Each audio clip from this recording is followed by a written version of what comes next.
ETV news కి స్వాగతం. ముందుగా ముఖ్యాంశాలు. నేటి నుంచి పార్లమెంట్ సమావేశాలు. రేపు ఓటాన్ బడ్జెట్. ప్రతిపక్ష సభ్యుల సస్పెన్షన్ ఎత్తివేసిన సభాపతులు.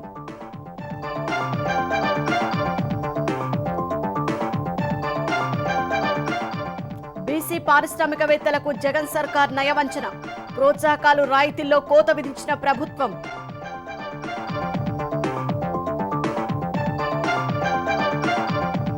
ఏపీలో తీవ్ర సంక్షోభంలో కూరుకుపోయిన పత్తి రైతులు. దారుణంగా పడిపోయిన దిగుబడి. బాధితులను పట్టించుకోని జగన్ సర్కార్.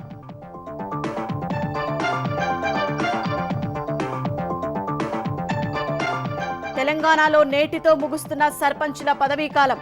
రికార్డులు స్వాధీనం చేసుకోవాలని ప్రభుత్వ ఆదేశం. ఫిబ్రవరి 2 నుంచి ప్రత్యేక అధికారుల పాలన.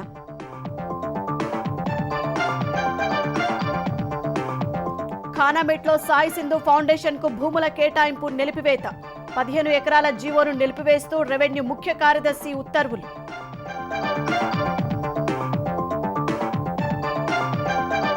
నేడు ఈడీ విచారణకు హాజరు కానున్న జార్ఖండ్ సీఎం. అరెస్టు జరిగితే సోరెన్ సతీమణిని ముఖ్యమంత్రి చేస్తారని ప్రచారం.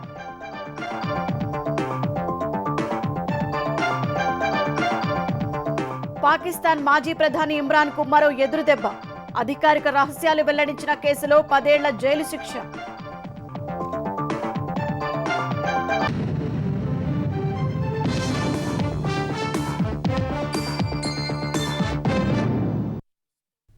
సార్వత్రిక ఎన్నికలకు ముందు జరుగుతున్న చివరి పార్లమెంట్ సమావేశాలు ఇవాల్టి నుంచి ప్రారంభం కానున్నాయి. ఉభయ సభలను ఉద్దేశించి రాష్ట్రపతి ద్రౌపది ముర్ము ప్రసంగంతో ఈ సమావేశాలు ప్రారంభం కానున్నాయి. ఫిబ్రవరి 9వ తేదీతో ఈ సమావేశాలు ముగుస్తాయి.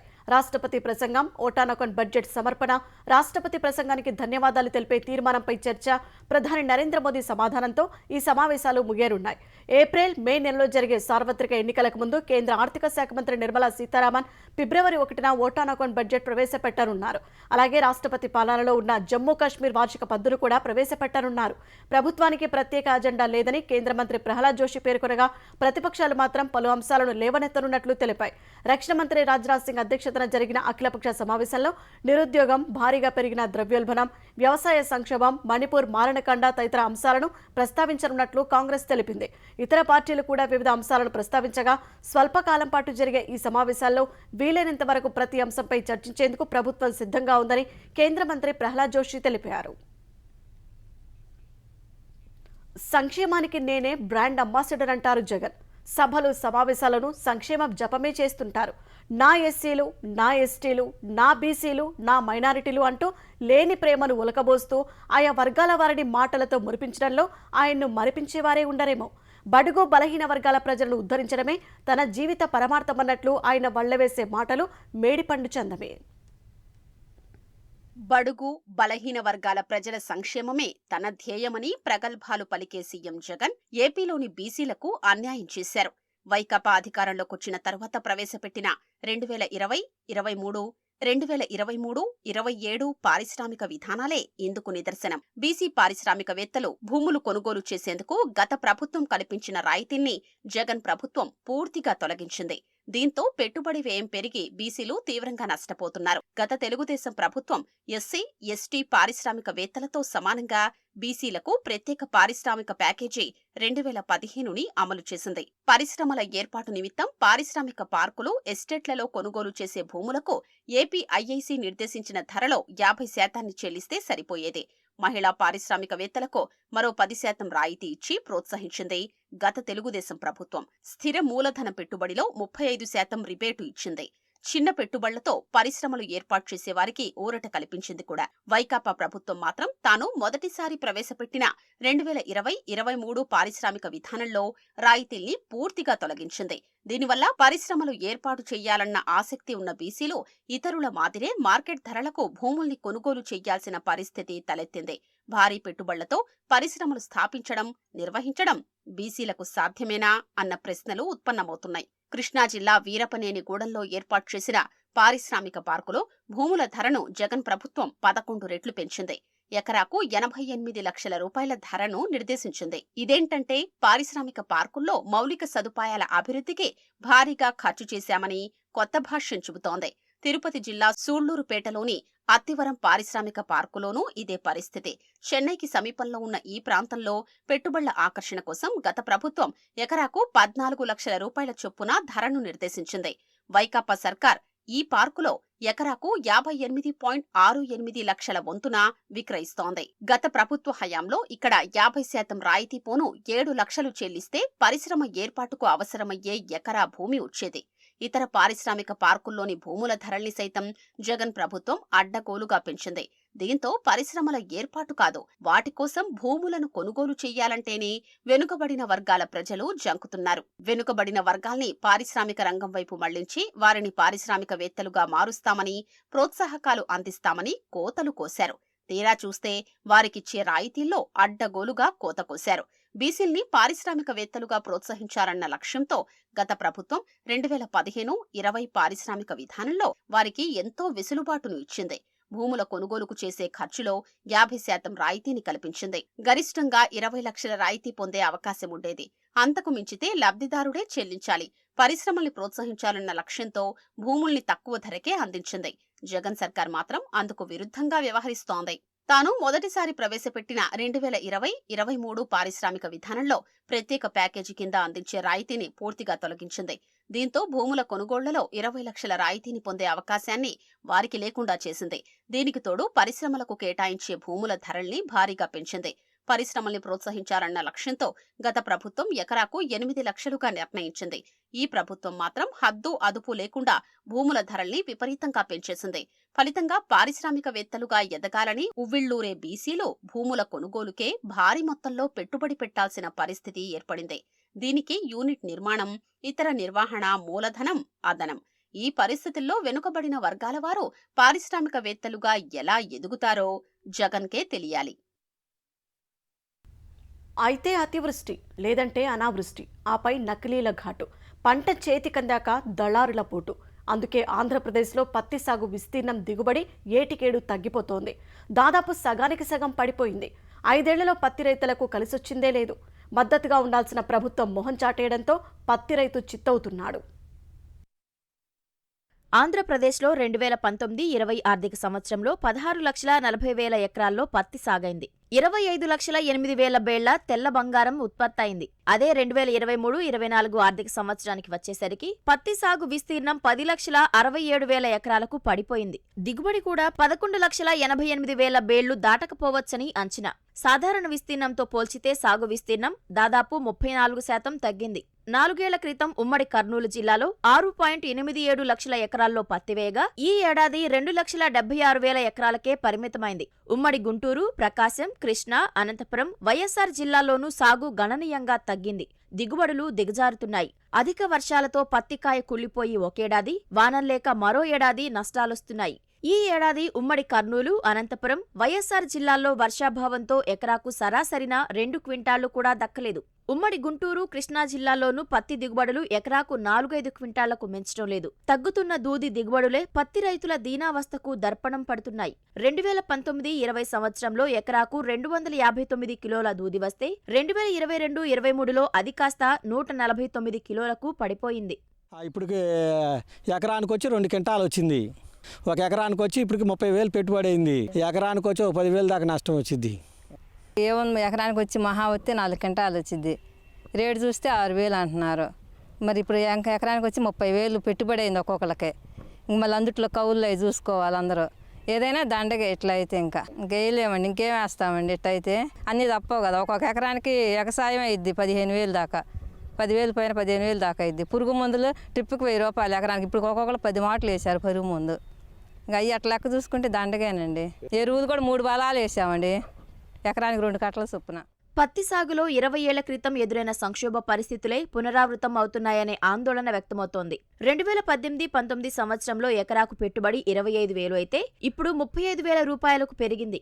ఇక ఎరువులు, పురుగుమందులు, డిజిటల్, ఇతర సేద్య ఖర్చులు 40% పెరిగాయి. ఇన్ని సవాళ్ల మధ్య సాగు చేసినా దళారుల దందాలో రైతులు నెట్టుకురాలేక అయిన కాడికి తెగనమ్ముకుంటున్నారు. రేటు కూడా పోయిన సంవత్సరం 8,500, 9,000 దాకా నడిచింది. ఈ సంవత్సరం అయితే 5,000 చిల్లరే నడిచింది. 6,000 కూడా నిండా అమ్మలేదు. దానివల్ల పత్తి కూడా చాలా నష్టంగానే ఉంది ఈ సంవత్సరం. ఫుల్ లాస్ అండి. కేజీ 15 రూపాయలు చేసి చూపిస్తున్నాం, కూలి వాళ్ళకి 15 రూపాయలు ఇస్తున్నాం. వీళ్ళు 55 రూపాయలు కొన్నారు మొన్న, ఇప్పుడు 30 రూపాయలు మందు ఏంది, కౌలు ఏంది, అవన్నీ సరిపోతుంది. దానికి దండలోనే ఉంది వ్యాపారం. మేము 5 ఎకరాలు పత్తి వేసాం, ఇక్కడ తీసుకొచ్చి అమ్ముకున్నాం. ఇది కూడా ఖర్చు ఎక్కువ వస్తుంది, దిగుబడులు అయితే లేవు.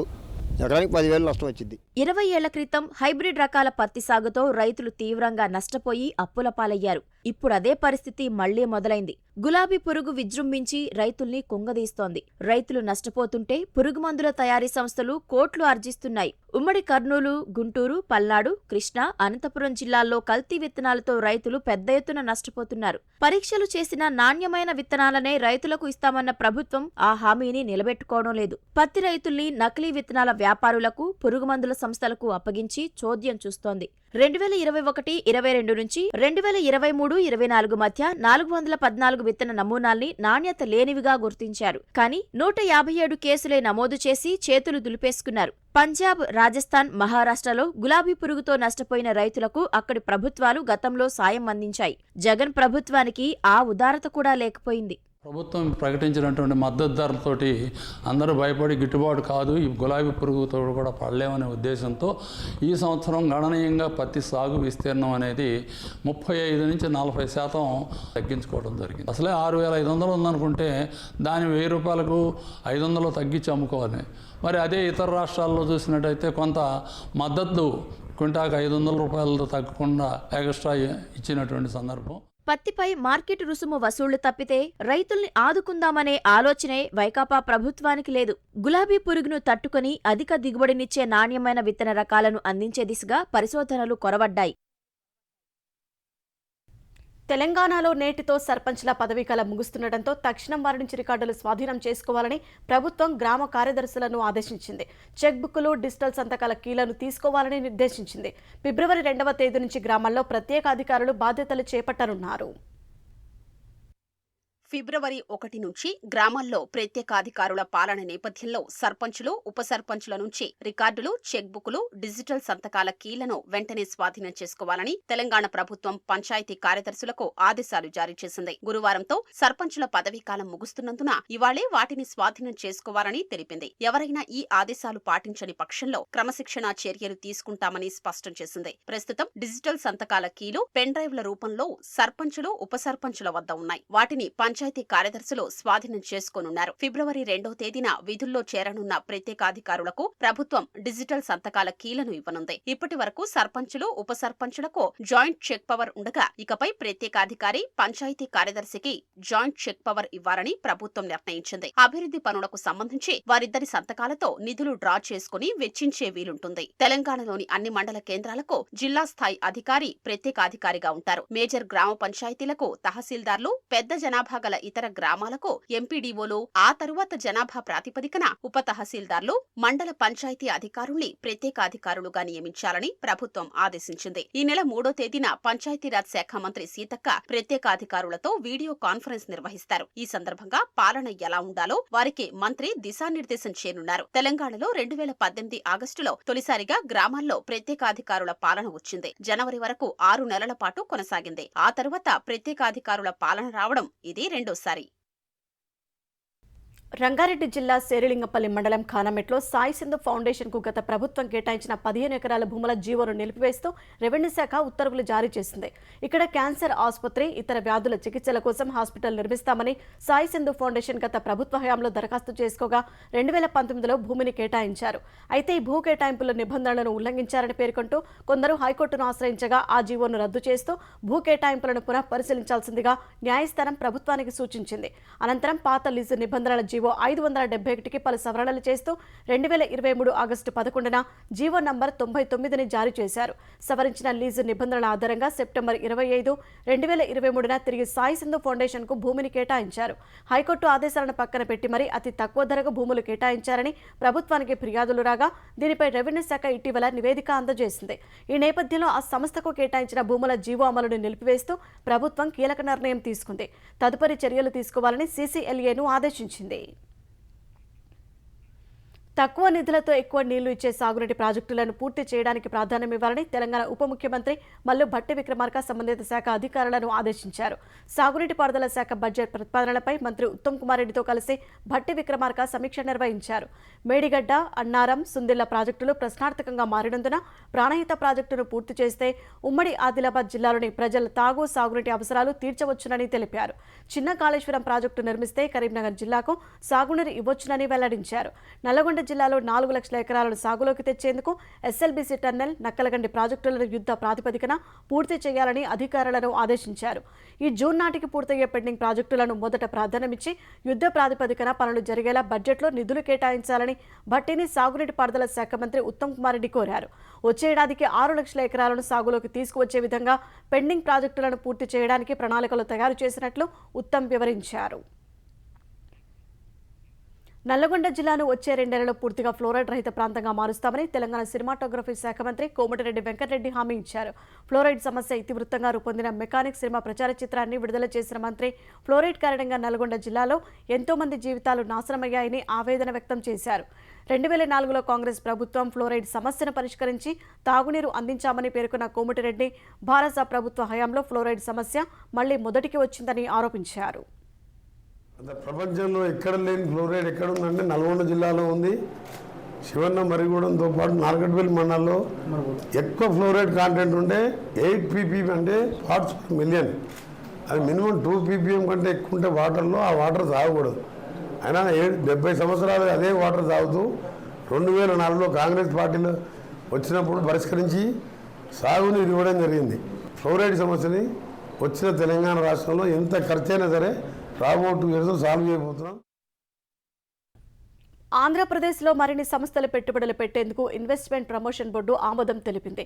సీఎం జగన్ అధ్యక్షతన క్యాంపు కార్యాలయంలో జరిగిన సమావేశంలో ఈ మేరకు నిర్ణయం తీసుకున్నారు. ఇంధన రంగంలో 22,302 కోట్ల పెట్టుబడులు వస్తున్నాయని, దీని ద్వారా ప్రత్యక్షంగా 5,300 మందికి ఉద్యోగాలు లభించనున్నట్లు ప్రభుత్వం తెలిపింది. జేఎస్డబ్ల్యూ నియో ఎనర్జీ లిమిటెడ్ సంస్థ ఏర్పాటు చేయనున్న 3,350 మెగావాట్ల సోలార్ ప్రాజెక్టులకు సమావేశం ఆమోదముద్ర వేసింది. వైఎస్ఆర్ జిల్లా చక్రాయపేట వద్ద 400 మెగావాట్లతో ఏర్పాటు చేయనున్న సోలార్ ప్లాంట్ సహా సత్యసాయి జిల్లా ముదిగుబ్బ వద్ద 1,050 మెగావాట్లు, అనంతపురం జిల్లా కనగానపల్లె రాప్తాడులో 1,050 మెగావాట్లు, అనంతపురం జిల్లా డి హీరేహాల్ బొమ్మనహాల్లో 850 మెగావాట్ల సోలార్ ప్లాంట్ల ఏర్పాటునకు ఆమోదం తెలిపింది. జేఎస్డబ్ల్యూ నియో ఎనర్జీ లిమిటెడ్ సంస్థ దాదాపు 12,065 కోట్ల పెట్టుబడి పెట్టనున్నట్లు ప్రభుత్వం తెలిపింది. ఈ ప్లాంట్ల ఏర్పాటు ద్వారా 3,300 మందికి ప్రత్యక్షంగా ఉద్యోగాలు వస్తాయని వెల్లడించింది. ఏపీ ఇన్వెస్ట్మెంట్ ప్రమోషన్ బోర్డు తీసుకున్న నిర్ణయాలు సహా వివిధ అంశాలపై మంత్రివర్గం ఇవాళ సమావేశం కానుంది. సచివాలయంలో సీఎం జగన్ అధ్యక్షతన ఉదయం 11 గంటలకు కేబినెట్ సమావేశం కానుంది. ఓటాన్ అకౌంట్ బడ్జెట్ సమావేశాలను ఎప్పటి వరకు నిర్వహించాలన్న అంశంపై కేబినెట్లో చర్చించి నిర్ణయం తీసుకోనున్నారు. మరోవైపు ఎన్నికలకు వెళ్లే ముందు జరుగుతున్న చిట్ట చివరి కేబినెట్ కావడంతో వివిధ పరిశ్రమలకు భూ కేటాయింపులపై మంత్రివర్గం ఆమోదం తెలపనుంది.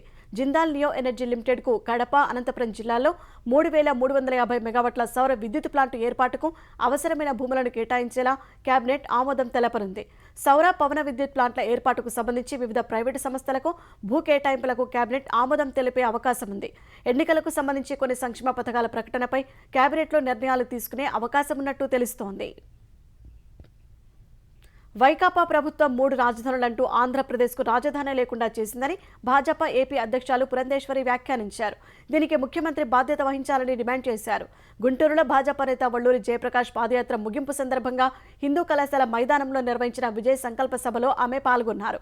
అమరావతి రాజధానికి భాజపా కట్టుబడి ఉందని తెలిపారు. ఏపీలో జరిగే ప్రతి అభివృద్ధి కార్యక్రమం వెనుక కేంద్ర ప్రభుత్వ సహకారం ఉందని, కానీ ఏపీ అభివృద్ధికి భాజపా సహకరించడం లేదని అపవాదు వేస్తున్నారని ఆగ్రహం వ్యక్తం చేశారు. ఏ అభివృద్ధి కార్యక్రమంలోనైనా కేంద్ర సహకారం లేదని నిరూపించగలరా అని సవాల్ విసిరారు.